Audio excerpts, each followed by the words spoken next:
which can lead to excusing all manner of things. Perhaps a little too Confucius for this time of the morning. We are all quite familiar with idioms, are we not? For example, when someone says, actions speak louder than words, we understand that to mean people's intentions can be better judged by what they do and not by what they say. Or, if we hear, sit on the fence, we know that someone does not want to choose or make a decision. Something our judges will not be doing today, eh?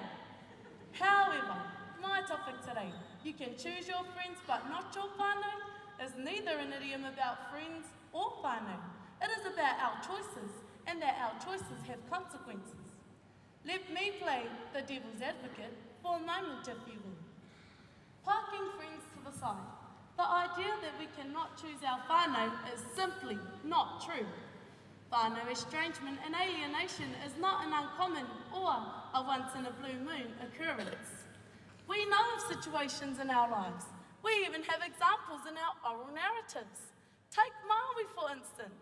Maui was estranged from his whānau. He was cast away by his mother at birth because she believed him to be stillborn. After a time, Maui learned who his whānau was, which led him to go on a search for his whakapapa and his mother, thus setting a precedent for Māori to search for who we are. Add insult to injury, when Maui reunites with his whānau, he clashes with them, his brothers in particular, who do not see eye to eye, nor could they fully accept him as Maui Pōtiki, thus setting a precedent for you can actually choose your whānau too. The conditions that led to Maui's estrangement from his whānau are as applicable today as they were in our oral narratives. Maui's life journeys, including his feats and achievements, not only speak of his superior prowess, but speak also about alienation, disassociation, and probably every other Asian you can think of.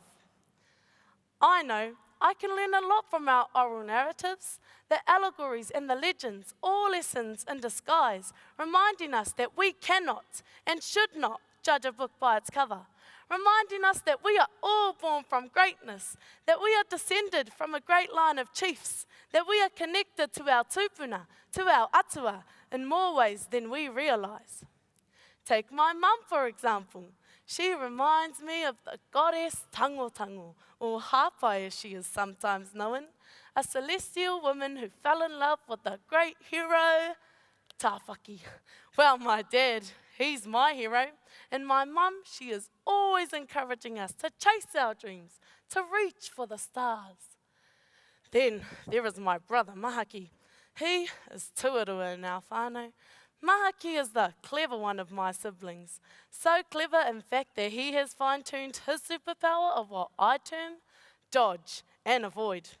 That would be wherever possible. Dodge the dishes, avoid vacuuming, hide from mum and dad. Yes, he is probably our Maui, the trickster, the exploiter. Next, we have my sister Te Aroha. Do not be fooled by her name. I would probably liken her to Arohirohi, the goddess of mirages and shimmering heat. You see, a mirage is a naturally occurring optical phenomenon in which light rays are bent to produce a displaced image of distant objects, or the sky.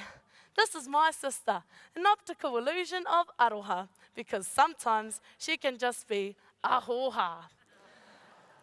Then there is my youngest sister, Kahuremu Renee. She is the favourite, gets away with everything.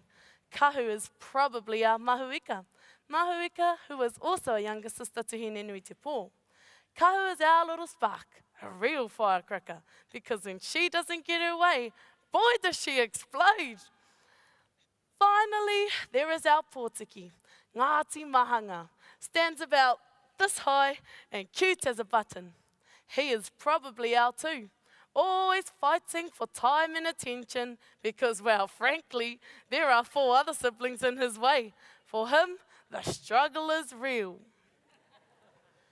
Yeah, that's my whānau, a melting pot of Cadbury favourites, all sorts.